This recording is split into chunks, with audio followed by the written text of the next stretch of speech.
Everyone, welcome back to Studypedia. चलिए आज की वीडियो स्टार्ट करते हैं। आज की वीडियो में करेंगे 17 नवंबर का सेकंड शिफ्ट CHSL का। ठीक है, CHSL का आज शिफ्ट सॉल्व करेंगे। चलिए वीडियो को स्टार्ट करते हैं। देखिए वो क्या कह रहा है, एक व्यापारी दो वस्तुएं 960 प्रति वस्तु की दर से बेचता है। मतलब एक वस्तु 960 की बेचता है तो एक बारी में तो उसे 20% का लाभ होता है 960 की बेचने पर, और दूसरी बारी में क्या होता है 960 की हानि होती है। ठीक है, तो उसका कुल लाभ या हानि का प्रतिशत बताइए। देखिए जब भी ऐसा होता है कि जैसे अभी 20% का एक जगह लाभ हो रहा है और एक 20% की हानि हो रही है, मतलब परसेंटेज क्या है, दोनों का सिमिलर है, बट एक बारी में प्रॉफिट हो रहा है और एक बारी में लॉस हो रहा है। तो इस केस में फॉर्मूला क्या लगता है, हमेशा इस केस में क्या होता है, लॉस ही होता है। Loss percent is equals to में एक्स स्क्वायर अपॉन में 100। एक्स स्क्वायर में वो परसेंटेज आती है जो घट रही और बढ़ रही होती है। ठीक है, तो loss percentage is equals to में 20 इंटू में 20 अपॉन में 100। तो आंसर कितना रहेगा 4%। उसे लॉस कितना हुआ है 4% का। इस केस में हमेशा लॉस होता है। ठीक है, अब देखिए वो क्या कह रहा है, एक वास है, एक फूलदान है जिसका अंकित मूल्य मतलब मार्क प्राइस हमें दे रखा है 550 रुपए। सिमरन ने पे करा, मतलब सिमरन ने खरीदा है उसे 350 रुपए का। क्यों? क्योंकि उसको क्या मिले हैं, 2 डिस्काउंट मिले हैं, क्योंकि उसे 2 क्रमिक छूट मिले हैं। एक तो 20% का मिला है, दूसरा हमें बताना है। तो देखिए हम क्या करेंगे, इसके अंदर सिंपल 550 के ऊपर जब 20% का उसको डिस्काउंट मिला तो मतलब उसने कितना पे करा, 80% का वैल्यू। फिर उसके बाद x% का डिस्काउंट मिला और फाइनली उसने कितना पे करा, 350 रुपीज। ठीक है, इतनी बात समझ में आई। ये कैंसिल कर दो, ये 5 11 जा 5 2 जा, ठीक है ना, और ये कितना हो जाएगा 4 2 जा, और ये हो जाएगा 4 5 जा, ये 2 कितने जा 2 1 जा 7 जा, और ये हो जाएगा 5 जा। तो देखो ये कितना हो जाएगा 175 इंटू में 175 इंटू में 5, ये हो जाएगा हमारे पास 875 डिवाइडेड बाय 11। तो हमारे पास जो यहाँ पे x का वैल्यू है वो कितना आ जाएगा 79.54। अगर उसे 79.54 की वैल्यू में बेचा गया है तो देखो 100 में से माइनस कर देंगे 79.54, तो आंसर कितना आ जाएगा 20.45% का उसको क्या मिला था, डिस्काउंट मिला था। ठीक है, चलिए अगला देखते हैं क्वेश्चन। अब देखिए वो क्या कह रहा है, एक सेलर है, एक विक्रेता अपनी वस्तु के मूल्य उसके क्रय मूल्य से 32% अधिक अंकित करता है। मतलब 100 की चीज को वो 132 रुपीज के ऊपर मार्क प्राइस पे मतलब अंकित कर देता है, मार्क प्राइस बना देता है। लेकिन नकद भुगतान पर अगर आप कैश पेमेंट करते हो तो 16% की छूट मिलती है। अब देखिए 16% की छूट मतलब 84% की उसको वैल्यू पे बेचता है। तो हमसे क्या पूछा है, नकद बेचने पर उसको लाभ प्रतिशत कितना हुआ। तो देखो सबसे पहले सेलिंग प्राइस निकालेंगे। तो सेलिंग प्राइस क्या होगा, ये पूरा सॉल्व करना पड़ेगा। अब देखो कुछ करना नहीं है, सिंपल पूरा कैलकुलेशन है। अगर आप इसे कैलकुलेट करोगे तो आंसर आ जाएगा 110.88। तो 100 की चीज वो कितने में बेचता है, 110.88। तो उसे फायदा कितना का हुआ, 10.88% का उसे फायदा हो गया। अगला देखते हैं। अब देखिए वो क्या कह रहा है, एक कंपनी है जिसके 4 विभाग थे, जिसमें प्रत्येक का औसतन 45 कर्मचारी थे। अगर औसत था तो मैं सम निकाल लेती हूँ, 4 इंटू में 45। तो जो टोटल 4 डिपार्टमेंट थे उसके अंदर कितने लोग थे, 180 कर्मचारी थे। लेकिन बाद में वो कहता है 90 कर्मचारी वाला 5वां विभाग और जोड़ा गया। तो मतलब एक और विभाग जोड़ा गया जिसके अंदर 90 कर्मचारी थे। तो मतलब अगर मैं पूरे 5 डिपार्टमेंट देखूं, 5 विभाग देखूं, तो अब कितने कर्मचारी हो गए, 270 हो गए। अब आगे वो सब कुछ बोलता है, पुनर्गठन के कारण मूल 4 विभागों में से प्रत्येक 10 कर्मचारी को नए विभाग में स्थानांतरित किया गया। प्रत्येक विभाग में कर्मचारी का नया औसत बताइए। तो बेसिकली तो हमें जो ये पुराने एम्प्लॉयज थे 180, उसमें 90 प्लस करके 5 तो 270, और बस हमें इसका नया औसत बताना था कि कितना बनेगा। बस सिंपल था। तो इसके अंदर वैसे इतना जो इसने लिखा था कुछ नहीं था। अगर वो हमसे डायरेक्ट अब एवरेज पूछता तो हम यही करते, 270 डिवाइडेड बाय 5। अब देखिए वो क्या कह रहा है, एक बचत योजना वार्षिक चक्रवृद्धि ब्याज देती है। एक सेविंग स्कीम है, वो क्या देती है, कंपाउंड इंटरेस्ट देती है एनुअली। एक वुमेन ने डिपॉजिट करे हैं 10,000 रुपए। अब पहले साल के ऊपर उसे इंटरेस्ट रेट कितना मिला है, 10%। 10% मतलब 10 उसने इन्वेस्ट करा, 11 बन गया। दूसरे साल के अंदर इंटरेस्ट रेट क्या हो गया, 12.5 12.5 का फ्रैक्शन कितना होता है 1/8, तो 8 जमा करके कितना बन गया 9 बन गया, ठीक है। और फिर वो कहता है जो थर्ड ईयर था उस बारी में क्या मिला है उसको परसेंटेज 8%, अगर आप 8% को लेके आओ 4 2 25, तो 25 जमा करने पे कितना बन गया 27 बन गया। अब हमसे क्या कहा गया है कि टोटल इंटरेस्ट उसको कितना ब्याज मिलेगा वो बताना है। देखो ये प्रिंसिपल अमाउंट होता है, ये अमाउंट होता है, मतलब ये जो आप निवेश करते हो और ये जो बन जाता है इसके बीच का जो डिफरेंस होता है वही आपका क्या होता है इंटरेस्ट होता है। अब अगर आप देखोगे तो इसको करोगे तो ये मल्टीप्लाई करना है इन सबको आपस में, 800 मतलब 825 200 और ये 2000, ये 27 9 243 मल्टीप्लाई बाय 11, तो ये कितना हो गया 2673, मतलब आपने 2000 इन्वेस्ट करे थे जो कितना बन गया 2673, तो इंटरेस्ट आपका कितना हुआ 673 रुपीज का। तो बस बता देते हैं 10,000 डिवाइडेड बाय, मतलब ये जो हमारा प्रिंसिपल अमाउंट था जो इन्वेस्ट किया गया था उसे उसी अमाउंट से डिवाइड करते हैं 2000 इंटू में 673, ये करके रह जाएगा 5 और 5 इंटू में 673, आंसर विल बी 3365 रुपीज उसका इंटरेस्ट बनेगा। अब देखिए ये हमसे पूछ रहा है what is the square of 129। अब देखो कोई भी नहीं होगा जो इतनी जल्दी कैलकुलेट कर ले 129 इंटू में 129, बस मुझे इतना पता है आप इसे प्लस में 29 मतलब a प्लस बी का होल स्क्वायर करोगे तो आंसर आपका ये आ जाएगा। मतलब जो ये 3 डिजिट वाला होता है उसे ऐसे ब्रेक डाउन करके आप कर लो। अब वो कह रहा है एक परफेक्ट स्क्वायर बिटवीन 50 से 70, 50 और 70 के बीच का एक पूर्ण वर्ग। अब देखो जितने ऑप्शंस आपको दे रखे हैं तो अब आपको इतना तो पता होगा ये है एक परफेक्ट स्क्वायर किसका होता है, ये 8 का, 8 8 64। अब देखिए वो क्या कहता है, ए और बी स्टार्ट करता है एक बिजनेस का इन्वेस्टमेंट 5000 और 4000, ए और बी ने इन्वेस्ट करा है, ए ने करा है 5000 और बी ने करा है 4000। अब वो क्या कह रहा है 6 महीने के बाद, 6 महीने तक तो ऐसे ही चला, 6 महीने के बाद ए ने ऐड करे हैं 1000, तो मतलब ये कितना हो गया 6000 6 महीने के लिए, हम मतलब पूरा जो है ये 1 साल का है। और बी ने ऐड करे हैं x, तो बी ने क्या ऐड करा ये तो हमें नहीं पता, पहले 4000 थे उसके अंदर कुछ ऐड करा और ये भी कितने महीने के लिए चला 6 महीने के लिए। अब वो कह रहा है अगर प्रॉफिट शेयरिंग रेशियो कितना है 11:18, तो हमें फाइंड करना है x का वैल्यू। अब देखो इस केस में हम क्या करेंगे, कुछ कॉमन नहीं निकालेंगे, कुछ नहीं करेंगे, तो ये हो जाएगा 30,000 प्लस में 6 6 36, ये हो जाएगा 36,000। इसका वैल्यू कितना आ जाएगा 66,000, मतलब 11 का वैल्यू हमें कितना दे रखा है 6,000, मतलब 11 था ना, इसको अगर आप रेशियो में कन्वर्ट करोगे तो एक पार्ट का वैल्यू कितना आ गया 6000, ठीक है 6000, ये था 18, ठीक है ना 18, तो मल्टीप्लाई बाय 18, ठीक है, तो ये कितना हो जाएगा 18 को अगर मैं इससे मल्टीप्लाई कर दूं 18 6 108, 18 6 108, 1 2 3, ठीक है। तो जब आप 6 4 देखो इनको प्लस करेंगे 6 4 24,000 प्लस में ये अभी मैं इस वाले को प्लस नहीं करती, 6000 4000 प्लस में x 6 इज इक्वल्स टू में 108 इतना, ठीक है। ये इधर जाके माइनस हो जाएगा तो ये कितना रह गया 84,000, ये रह गया 84,000, ये मैंने इधर को माइनस कर दिया और डिवाइडेड बाय 6 कर दूंगी तो ये कितना रह जाएगा 14,000, ठीक है। 14,000 इज इक्वल्स टू में 4,000 प्लस में x, तो ये माइनस करके x का वैल्यू मेरे पास कितना आ जाएगा 10,000। अब देखो ये तो मैंने बिल्कुल बेसिक से करा है, अगर किसी को पता हो कि अगर आप इसके अंदर से कुछ रेशियो निकाल के कर सकते थे तो आप मुझे जरूर कमेंट सेक्शन में बताना। अब देखिए वो कहता है ए ने 30,000 के साथ एक व्यवसाय शुरू किया 5 महीने के बाद, 5 महीने के बाद मतलब कितने महीने बचे 7 महीने बचे, तो बी ने एंट्री करी कितने पे 40,000 के ऊपर 7 मंथ के लिए, और हम मान लेते हैं ये 12 महीने के लिए उसका पूरा इन्वेस्टमेंट था, ठीक है। तो वर्ष के अंत में कुल 80,000 का लाभ हुआ, तो ए का हिस्सा बताना है। तो पहले इसका प्रॉफिट शेयरिंग निकाल लेते हैं, 4 1 और ये हो जाएगा 4 3 तो 9:2 में 7, ठीक है। तो कितने का फायदा हुआ था 80,000, तो टोटल कितना है ये 16, तो 16 5 80 इंटू में 9 5 45, तो ए का शेयर कितना हुआ 45,000 रुपीज।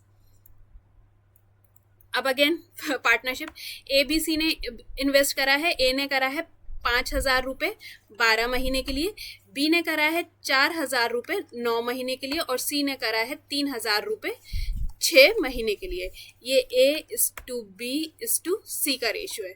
अब जो टोटल प्रॉफिट हुआ है वो हुआ है 3,80,000 रुपये का, तो हमें ए का बताना है कितना प्रॉफिट हुआ है। तो सबसे पहले तो ये 0 0 0 हटा दिए, 3 3 जा 3 4 जा, फिर देन 2 जा, ये 2 जा और ये 2 3 जा, तो कितना हो गया 10:2 में 6:2 में 3, तो ये हो जाएगा 19। ठीक है, 19 2 जा 38 और ए का बताना है तो समथिंग 2 के अंदर ही रहेगा क्योंकि ये 10 है, तो 19 2 जा, तो आंसर कितना रहेगा 2 लाख रुपीज किसको मिला है, ए का शेयर है, ए का प्रॉफिट है। अब देखो, एक सर्कुलर आयरन प्लेट है जिसकी जो त्रिज्या है वो कितनी है 24 सेंटीमीटर। जब उसको हीट करा गया तो जो उसका रेडियस था, उसकी जो त्रिज्या थी वो 1.8% इंक्रीज हो गई। 24 सेंटीमीटर त्रिज्या वाला एक वृत्ताकार लोहे का प्लेट था जिसको गर्म किया जाता है। इसका त्रिज्या क्या हो गया 1.8% बढ़ जाती है। इसके क्षेत्रफल में लगभग कितना प्रतिशत का वृद्धि होता है। देखो, पहले जो उसका एरिया था वो था पाई आर का स्क्वायर, अब कितना हो गया पाई, सिर्फ आर ही तो बड़ा है, आर का स्क्वायर। मान लेते हैं पहले जो रेडियस था वो था 10, अब 10 से बढ़ के कितना हो गया 10.18 हो गया। ठीक है, अब आप देखो तो पाई से तो पाई कट गया, अगर मैं रेडियस का स्क्वायर कर दूं, अब आप बोलोगे ये 10.18 को करना मुश्किल है, 10.18 को करना इजी है अगर आप 24 को पहले 1.8% इंक्रीज करोगे। तो देखो ये हो जाएगा 100 से ये बढ़ के कितना हो जाएगा 103.6। ठीक है, और अगर आपको ये करना ना आए तो ये वही 10 + 0.18 का होल स्क्वायर करके आप इसे सॉल्व कर सकते थे, जो इजीली हो जाता। अब पहले 24 को 1.8% बढ़ाते, फिर देन उसे बढ़ाते, वो बहुत डिफिकल्ट हो जाता। तो जो एरिया था वो 100 से बढ़ के कितना हो गया 103.6, तो एक्चुअल में कितना उसके अंदर इंक्रीमेंट आया 3.64% का। ठीक है ना, समझ में आया ना कि हमने सिर्फ रेडियस पे काम क्यों करा, क्योंकि पाई तो दोनों में कैंसिल हो गया, तो रेडियस का स्क्वायर ही आपस में बढ़ा। अब देखिए एल्जेब्रिक आइडेंटिटीज का क्वेश्चन है, इसको कैसे करते हैं x² + y² प्लस में xy और इसको मल्टीप्लाई कर देते हैं x² + y² - xy से। अब देखिए यहाँ पे x² + y² का तो वैल्यू हमें दे रखा है, बस हमें xy का वैल्यू चाहिए, तो आप इसको x + y का होल स्क्वायर करके निकाल सकते हैं।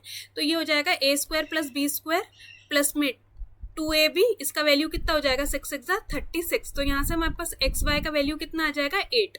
ठीक है, तो x² + y² 20 + 8 28 मल्टीप्लाई में 20 माइनस में 8, तो ये कितना हो जाएगा 12, तो 12 इंटू में 28, आंसर विल बी 336। ठीक है ना, अगला देखेंगे। अब देखिए ये भी एल्जेब्रिक आइडेंटिटीज का है। अगर आप यहाँ पे देखो पहली आइडेंटिटी देखो, इसको अगर आप करते हो a² प्लस में b² 25, b² माइनस का 2ab और इंटू में mn।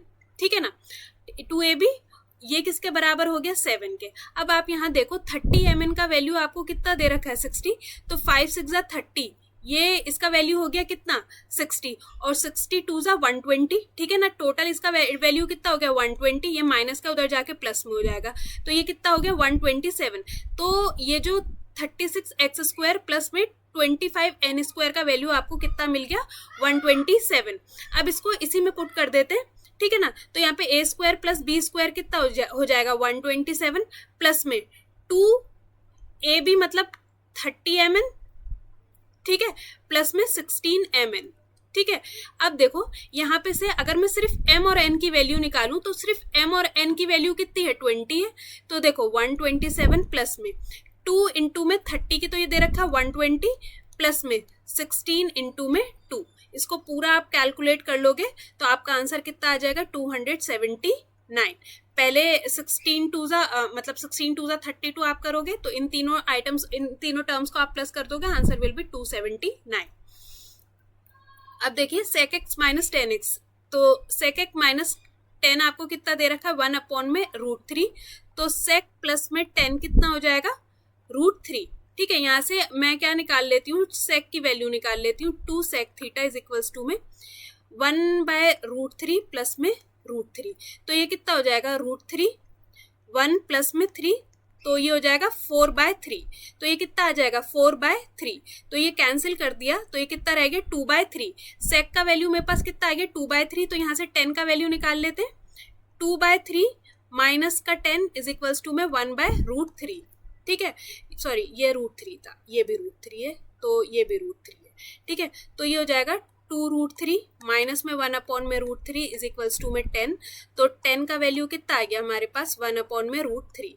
अब हमें sec x इंटू में 10x बताना है। sec x था 2/√3 इंटू में 1/√3, तो आंसर विल बी 2/√3। अब इतना तो पता है √3 इंटू में √3 क्या रिजल्ट देता है आपको 3। अब देखो, अगर यहाँ पे आप a प्लस बी का होल स्क्वायर करते हो, क्योंकि आपको वैल्यू बताना है x square plus y square, तो a स्क्वायर प्लस, देखो ये हो जाएगा a square plus b square minus का 2ab इधर वाले का। ठीक है, और इधर वाले का क्या रह जाएगा a स्क्वायर प्लस में बी स्क्वायर प्लस का 2ab। अगर आप इन दोनों को प्लस करोगे तो आपके पास बेसिकली क्या बचा a square plus b square, और इधर भी क्या बचा a square plus b square. अब मैं इधर का a square plus b square करती हूँ। 49 साइन का स्क्वायर प्लस में 576 कॉस का स्क्वायर इधर बचा। ठीक है, इधर 7 कॉस का स्क्वायर करेंगे तो 7 7 49 कॉस का स्क्वायर प्लस साइन कितना आ गया 576 साइन का स्क्वायर। ठीक है, तो ये हो गया 625 साइन स्क्वायर प्लस 625 कॉस का स्क्वायर। ठीक है, अब आपको क्या करना है 3 multiply by x square plus y square. अगर इसके अंदर से मैंने 625 कॉमन ले लिया तो sign square plus cos square कितना होता है 1। ठीक है, ये तो पूरा इतना वैल्यू हो गया। इसको मल्टीप्लाई किससे करना था हमें 3 से, तो आंसर विल बी 1875। चलिए क्वेश्चन देखते हैं। देखिए वो क्या कह रहा है, एक आदमी जमीन पर लगे एक झंडे के खंबे से बंधी रस्सी खींचता है। देखिए अब ये झंडा का खंबा है और उसकी जो रस्सी कहाँ बंधी हुई होती है, ऊपर बंधी हुई होती है। ठीक है ना, ऐसे ऊपर बंधी होती है, ऐसे ऐसे होती है ना। ठीक है ना, अब वो क्या कहता है रस्सी 20 मीटर लंबी है और जमीन से 60 डिग्री का कोण बनाती है। तो ये जो रस्सी है अगर मैंने इसे ऐसे खींचा, ये 20 मीटर लंबी है और जमीन से क्या 60 डिग्री का एंगल बनाती है। तो झंडे के खंबे से रस्सी जिस जगह पर बंधी है वो कितनी ऊंचाई पर है, मतलब हमें बेसिकली ये हाइट बतानी है और वह कितनी ऊंचाई पे है, साथ ही आदमी और झंडे के खंबे के आधार के बीच की क्षैतिज दूरी बतानी है, हाइट बतानी है और बेस बतानी है। तो देखो सबसे पहले हम इसका हाइट कैलकुलेट करते हैं। हाइट किससे कैलकुलेट करेंगे, साइन थीटा। साइन थीटा क्या होता है, परपेंडिकुलर अपॉन में हाइपोटेनियस इज इक्वल्स टू में साइन 60 डिग्री कितना होता है √3/2। तो ये 2 और ये हो जाएगा 10। तो हाइट हमारी कितनी आ गई, √3 का वैल्यू कितना होता है 1.732। तो 10 से मल्टीप्लाई करेंगे तो 17.32। अब देखो हाइट सिर्फ 17.32 एक ही ऑप्शन में है, वो यही है। आप इसको डायरेक्ट टिक करके निकल सकते थे, नहीं तो बाद में आप 17.32 हाइट निकाल के इसको 10 थीटा लगा के भी आप इसको आगे कर सकते थे सॉल्व। चलिए क्वेश्चन देखते हैं। देखिए अगर आपको इसका कुछ शॉर्टकट पता है तो मुझे बता दीजिएगा, बाकी मुझे तो लगा है ये इसको प्रॉपर ही सॉल्व करना पड़ेगा। देखिए वो क्या कह रहा है, एक अमाउंट था Z जिसे इन्वेस्ट करा है 2 डिफरेंट स्कीम में। एक के अंदर साधारण ब्याज पे करा है सिंपल इंटरेस्ट के ऊपर 13% पर एनम से 4 साल के लिए, और जो अदर है जो दूसरा स्कीम है वो कैसा है, कंपाउंड इंटरेस्ट है, चक्रवृद्धि ब्याज है, 12% से है और 2 साल के लिए। वो कह रहा है इफ द टोटल अमाउंट मतलब प्रिंसिपल प्लस में इंटरेस्ट, मतलब जो राशि आपने इन्वेस्ट करी थी और उससे आपको जो भी ब्याज मिलता है। ठीक है, if the total amount from the simple interest, मतलब सिंपल इंटरेस्ट से जो आपका टोटल अमाउंट बनता है वो ज्यादा है किससे, कंपाउंड इंटरेस्ट से। ठीक है, कंपाउंड इंटरेस्ट मतलब exceeds the compound interest scheme. ठीक है, लेकिन दोनों के अंदर टोटल अमाउंट की बात हो रही है और कितना ज्यादा है 78 ज्यादा है। तो हमसे क्या कहा जा रहा है, find the value of Z, कि अमाउंट Z कितना था। तो चलिए देखते हैं। देखिए सिंपल इंटरेस्ट से आपका टोटल अमाउंट कैसे बनेगा, सपोज Z प्रिंसिपल था आपका, प्रिंसिपल इनटू में रेट इनटू में टाइम। ठीक है, अगर आप इसे कैलकुलेट करोगे तो ये कितना आ जाएगा, Z 0.52Z, ये आपका सिंपल इंटरेस्ट है। ठीक है, सिंपल इंटरेस्ट है मतलब ब्याज है, इसके अंदर आपने अगर 1Z प्लस करा, मतलब जो पूरा आपका प्रिंसिपल अमाउंट था वो अगर आपने पूरा प्लस कर दिया तो आपका अमाउंट कितना बना 1.52Z, मतलब ये टोटल अमाउंट है, इसके अंदर प्रिंसिपल और इंटरेस्ट दोनों है। ठीक है, ये आपका अमाउंट बनेगा एंड में जब आपको इंटरेस्ट मिल जाएगा। ठीक है, अब ऐसे कंपाउंड इंटरेस्ट का करते हैं। कंपाउंड इंटरेस्ट का जो रेट ऑफ इंटरेस्ट है वो कितना है 12%। 12% को अगर मैं किसके अंदर ले जाऊँ, फ्रैक्शन के अंदर, तो 4 3 ये हो जाएगा 25। तो आपका जो अमाउंट था 25 से बढ़ के कितना हो गया 28 z का स्क्वायर। ठीक है, तो आपका जो अमाउंट बना वो कितना बना 28 और 28 784 अपॉन में 625। ये आपका अमाउंट बना किससे, कंपाउंड इंटरेस्ट से, और ये आपका बना सिंपल इंटरेस्ट से। अब वो कह रहा है इन दोनों को अगर आप माइनस करोगे तो आपको कितना मिला है 78 मिला है, तो आपको z का वैल्यू बताना है। तो अगर देखो अगर आप इसे फ्रैक्शन में लेके आ जाओगे तो ये हो जाएगा 38 अपॉन में 25 z माइनस का 784 अपॉन में 625 z इज इक्वल्स टू में 78। ठीक है, एलसीएम ले लेंगे 625, तो ये कितना हो जाएगा 950 माइनस के अंदर 784 z लगाना है, आप अभी बाद में लगा देना, कोई प्रॉब्लम नहीं है। तो ये कितना रह जाएगा 166 z अपॉन में 625 इज इक्वल्स टू में 78। देखो इसके अंदर कुछ भी शॉर्टकट नहीं है, कुछ भी शॉर्टकट नहीं है, आपको ये पूरा ही कैलकुलेट करना पड़ेगा, कैलकुलेशन करना पड़ेगा। तो यहाँ पे आपको z का जो वैल्यू है ये आपको 39 ये हो जाएगा 39 इंटू में 624, तो ये हो जाएगा 24375 डिवाइडेड बाई 83। तो आपका आंसर ये आ जाएगा 293.66। अब कैलकुलेशन स्ट्रॉन्ग हो तो सॉल्व किया जा सकता था, नहीं तो छोड़ा जा सकता था। अब देखिए वो क्या कह रहा है, एक सम है, एक राशि है 7,500 रुपये का, इन्वेस्ट करा गया है R%, मतलब जो रेट ऑफ इंटरेस्ट है R% है, कंपाउंड इंटरेस्ट है, चक्रवृद्धि ब्याज 2 साल के लिए। For the value of R, if the find the value of R, ये जो हमें जो रेट ऑफ इंटरेस्ट है ये बताना है R का वैल्यू।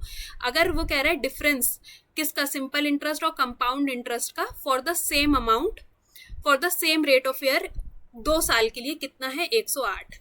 तो देखो मतलब कहने का सीधा सीधा बात है कि ये जो प्रिंसिपल था ये इन्वेस्ट करा गया है, कंपाउंड इंटरेस्ट पे भी इन्वेस्ट करा गया है और सिंपल इंटरेस्ट के ऊपर भी इन्वेस्ट करा गया है 2 साल के लिए, और रेट ऑफ इंटरेस्ट दोनों के अंदर सेम है और हमें डिफरेंस दे रखा है, तो हमें इसका रेट ऑफ इंटरेस्ट बताना है कि कितना था। देखिए इसका सिंपल सा फॉर्मूला होता है डिफरेंस, जो हमें दे रखा है अपॉन में प्रिंसिपल, ये भी हमें दे रखा है, इज इक्वल्स टू में R अपॉन में 100 का स्क्वायर। ठीक है, रेट ऑफ परसेंट हमें नहीं पता है, निकल जाएगा, डिफरेंस कितना है हमारे पास 108, प्रिंसिपल है 7500 इज इक्वल्स टू में R का स्क्वायर अपॉन में 100 इंटू में 100। ठीक है, 25 3 25 4 3 3 9 3 6 18, तो 36 4 144 इज इक्वल्स टू में R का स्क्वायर। तो रेट परसेंट कितना आ जाएगा आपका 12%। चलिए क्वेश्चन देखते हैं। देखिए वो क्या कह रहा है, गौरव 3 वर्षों के लिए 10% चक्रवृद्धि ब्याज वाली योजना में x रुपए को निवेश किया, मतलब 10% कंपाउंड इंटरेस्ट पे इन्वेस्ट करा, तो 10 से 11 10 से 11 और 10 से 11। ठीक है, तो उसने 1000 इन्वेस्ट करे थे, तो वो कितने बन गए 1331, और उसका जो कंपाउंड इंटरेस्ट है वो कितना रहा 331। ठीक है, अब वो ये कहता है कि प्रेम ने 4 वर्षों के लिए 15% साधारण ब्याज वाली एक योजना में 18,000 रुपये, देखो 18,000 रुपये किसने लगाए थे, ये तो गौरव की बात हो रही थी, ये प्रेम की बात हो रही है। प्रेम ने 18,000 रुपये 15% पे कितने साल के लिए लगाए, 4 साल के लिए, है ना, 4 वर्षों के लिए।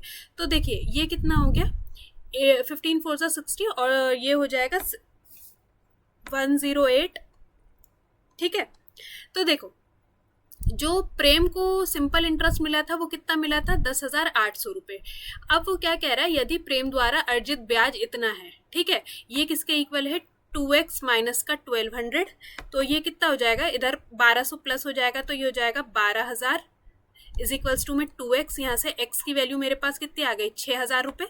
तो हमसे क्या पूछा जा रहा है, तो गौरव द्वारा अर्जित ब्याज ज्ञात कीजिए। तो देखिए जो इसका ब्याज है ये था 331 अपॉन में 1000 इंटू में 6000। ठीक है, तो कितना हो जाएगा 6 1 6 6 3 18 18 और 19 1986 कितना है गौरव ने जितना इंटरेस्ट अर्न करा। अब देखिए वो क्या कह रहा है, सम ऑफ 3 नंबर्स कितना है इतना, if the numbers are in the ratio, ये रेशियो में 5 4 9 10 11 12 मतलब 12, x का वैल्यू कितना है 144, तो x का वैल्यू कितना आ गया 12, तो हमसे पूछा जा रहा है सबसे छोटा, तो मल्टीप्लाई बाय 3 तो कितना हो जाएगा 36। अब वो क्या कह रहा है, बॉक्स ए में 350 रुपये प्रति किलोग्राम की चाय, 350 रुपये प्रति किलोग्राम की चाय, और बॉक्स बी में 450 रुपये प्रति किलोग्राम की चाय है। यदि बॉक्स ए और बी दोनों को 4:2 में 6 की रेशियो में मिलाया जाए, ये भी मल्टीप्लाई है, अपॉन में इन दोनों का सम ऑफ द रेशियो 10, तो अगर ये मिला दिया जाए तो यहाँ पे क्या निकल के आएगा, कॉस्ट प्राइस निकल के आएगा कि दुकानदार को वो कितने की पड़ेगी, मतलब जो मिश्रण है वो कितने का पड़ेगा। तो यदि प्रति किलोग्राम मिश्रण का मूल्य, तो बस हमें यही बताना है कि कॉस्ट प्राइस कितना पड़ेगा। तो ये कितना हो जाएगा, 1400 प्लस में 2700 अपॉन में 10, तो ये हो जाएगा 4100 अपॉन में 10, ये 100 नहीं है 10। तो जो कॉस्ट प्राइस पड़ेगा मिश्रण का वो कितना पड़ेगा, 410 रुपये। देखिए अब वो कह रहा है एक केक बनाने की विधि में 2 कप दूध और 4 कप मैदा चाहिए। यदि विधि से 12 कप मैदे का केक बनाया गया है, मतलब 3 कप मैदा लगना था, अब लगा कितना, 12 कप मतलब 4 गुना। तो हमें पूछा गया है कितने दूध की आवश्यकता है, तो दूध भी कितना डलेगा, 4 गुना, ठीक है ना। तो पहले 2 था तो 2 4 सा 8, तो अब कितने, 8 कप दूध डालेंगे। चलिए क्वेश्चन देखते हैं। देखिए पी क्या करता है, क्रॉस करता है एक पोल को 8 सेकंड में। मतलब पी जो एक ट्रेन है, सपोज जो पी का जो डिस्टेंस है वो, अगर मैं उसका यहाँ पे स्पीड रखूं तो ये क्या रहेगा, टाइम रहेगा, ठीक है। देखो एक पी ट्रेन है जो क्रॉस करती है पोल को 8 सेकंड में, while Q takes 15 second to cross train P. अब अगर पी ट्रेन और क्यू ट्रेन आपस में एक दूसरे को क्रॉस करती हैं तो टाइम कितना लगता है, 15 सेकंड। कब लगता है, जब दोनों कैसे चलती हैं, ट्रेन ऑपोजिट डायरेक्शन में, मतलब एक दूसरे की साइड आती है। इस केस में रिलेटिव स्पीड क्या होती है, प्लस होती है, ये बात तो पता है, ठीक है। वो कह रहा है if the ratio of length of train P और क्यू जो ट्रेन है उनकी लेंथ का रेशियो हमें दे रखा है 2:3 में 3, और जो स्पीड दे रखी है ट्रेन पी की वो दे रखी है 54 किलोमीटर पर आवर के अंदर। तो हमें क्या बताना है, find the speed of a train Q train की स्पीड बतानी है। अब देखिए, अगर सबसे पहले तो मैं डिस्टेंस निकाल लेती हूँ पी ट्रेन का डिस्टेंस मैं पी ही मान लेती हूँ। उसकी स्पीड कितनी है, 54 किलोमीटर पर आवर को मीटर पर सेकंड में करने के लिए मैंने इसको क्या कर दिया, 5/18 से मल्टीप्लाई कर दिया, और उसको टाइम कितना लगा था पोल को कवर करने में, 8 सेकेंड, ठीक है। तो 18 1 जा और 18 3 जा, तो 3 5 जा 15, 15 8 जा 120। तो पी जो ट्रेन है उसकी लेंथ कितनी आ गई, 120 मीटर। अगर P 120 मीटर है तो यहाँ से Q कितनी आ जाएगी मेरे पास, 180 मीटर, ठीक है। अब वो ये कह रहा है P ट्रेन और Q ट्रेन मिलकर, देखो P प्लस Q दोनों का डिस्टेंस कितना हो जाएगा, 300 मीटर। 300 मीटर डिस्टेंस कवर कितनी देर में हो जाता है, 15 सेकंड के अंदर। और रिलेटिव स्पीड दोनों की बनाऊं तो कितनी बनेगी, तो देखिए P की जो रिलेटिव स्पीड है 5/18, तो 18 3 जा 3 5 जा 15 मीटर पर सेकंड, प्लस स्पीड किसकी चाहिए हमें, Q की, ये मीटर पर सेकंड के अंदर आएगी, ये हो जाएगा 20। तो ये 5, ये किसकी स्पीड आ गई, Q की आ गई, लेकिन ये आई मीटर पर सेकंड के अंदर, लेकिन हमें किसके अंदर चाहिए, किलोमीटर पर आवर। तो 18/5 से मल्टीप्लाई, तो answer will be 18 kilometre per hour. Next देखेंगे। अब देखिए वो क्या कह रहे हैं, एक थीफ है जो 200 मीटर आगे है किससे, पुलिस से। पुलिस की स्पीड है कितनी, 20 मीटर पर सेकंड की, और चोर की स्पीड है कितनी, 12 मीटर पर सेकंड की। मतलब देखो जब दोनों एक दूसरे को पकड़ रहे हैं तो ऐसे भाग रहे हैं। इस केस में रिलेटिव स्पीड क्या होती है, माइनस होती है जब पैरेलल चल रहे हो। तो हमें क्या बताना है, तो पुलिसकर्मी द्वारा चोर को पकड़ने में कितना समय लगा, तो डिस्टेंस अपॉन में टाइम, सॉरी डिस्टेंस अपॉन में स्पीड, तो कितना हो जाएगा 8, तो ये कितना हो जाएगा 250 सेकेंड, ठीक है ना। टाइम कितना आएगा, 250 सेकेंड। देखिए वो क्या कह रहा है, एक वस्तु के ऊपर 2 डिस्काउंट मिले हैं सक्सेसिव। एक है 12.5% का, मतलब 87.5% की वैल्यू पे बेचा गया। फिर दूसरा डिस्काउंट दिया 20%, मतलब 80% की वैल्यू पे बेचा गया। फिर उसके ऊपर टैक्स लगाया गया 18% का, मतलब 118% चार्ज किया गया। तो फाइनली जो अमाउंट कस्टमर ने पे किया वो करा 927 रुपये। तो हमसे पूछा जा रहा है what is the original price. Original price मतलब हमें एक्स का वैल्यू बताना है। यहाँ पे एक और मतलब डेसिमल हटाओगे तो एक और 0 आ जाएगा, ठीक है। तो अब अगर आप इसे सॉल्व करोगे तो ये सॉल्व हो जाएगा बस, बट आपको उसको प्योर कैलकुलेशन करना है। तो जो यहाँ से आपका एक्स का वैल्यू आ जाएगा, ये आएगा 1122 0.28 रुपीज़। तो जो ये एक्स का वैल्यू था वो इतना था। बाकी अगर आपको इसका कुछ शॉर्टकट पता हो तो आप मुझे ज़रूर बताइएगा। Thank you so much. आज हमने पूरे 25 क्वेश्चन सॉल्व कर लिए। मिलते हैं नेक्स्ट वीडियो में। एंड में एक थोड़ा सा एक क्वेरी आया था डिसऑनेस्ट डीलर का, वो भी मैं सॉल्व करके अपडेट कर देती हूँ। तो वीडियो अच्छा लगा तो एक सब्सक्राइब ज़रूर करिएगा। लगता है किसी फ्रेंड और फैमिली के लिए इंपॉर्टेंट है, please do share the video. चलिए देखिए, ये डिसऑनेस्ट डीलर का क्वेश्चन है। देखो वो क्या कह रहा है, एक दुकानदार अपने माल को 55% की हानि पे बेचता है। मतलब 100 की चीज वो कितने में बेच रहा है, 45 रुपए में। ठीक है, ये सेलिंग प्राइस है, उसका बेचने का मूल्य। लेकिन वो क्या करता है, मतलब जो उसका वेट है वो गलत यूज करता है, लेकिन वह सदोष तुला का उपयोग करके 75% का लाभ अर्जित करता है। मतलब वो फॉल्स वेट यूज करके 100 की चीज आपको कितने में बेच रहा है, 175 में बेच रहा है। ठीक है, अब देखो, अब यहाँ पे आपको एक समझ में आएगा, ये उसका फॉल्स सेलिंग प्राइस है, झूठा सेलिंग प्राइस है कि वो 45 रुपए कमा रहा है, लेकिन वो कमा कितने रहा है, एक्चुअल में वो इतने कमा रहा है। ठीक है, 175 रुपए कमा रहा है। तो देखो अब यहाँ पे एक फॉर्मूला लगता है फॉल्स वेट। फॉल्स वेट मतलब वो जितना वेट यूज कर रहा है और एक्चुअल वेट जितना वेट होना चाहिए था, ठीक है, is equal to false earning, झूठी अर्निंग, वो जितना झूठा अर्न कर रहा है अपॉन में एक्चुअल अर्निंग, जितना उसने अर्न करा है। तो देखो फॉल्स वेट हमें नहीं पता, यही हमें बताना है ना कि 1 kg के स्थान पे वो वास्तविक कितना दे रहा है, अपॉन में actual weight 1000 gram is equals to में 45 ये उसकी फॉल्स अर्निंग थी, अपॉन में 175 ये उसकी एक्चुअल अर्निंग है।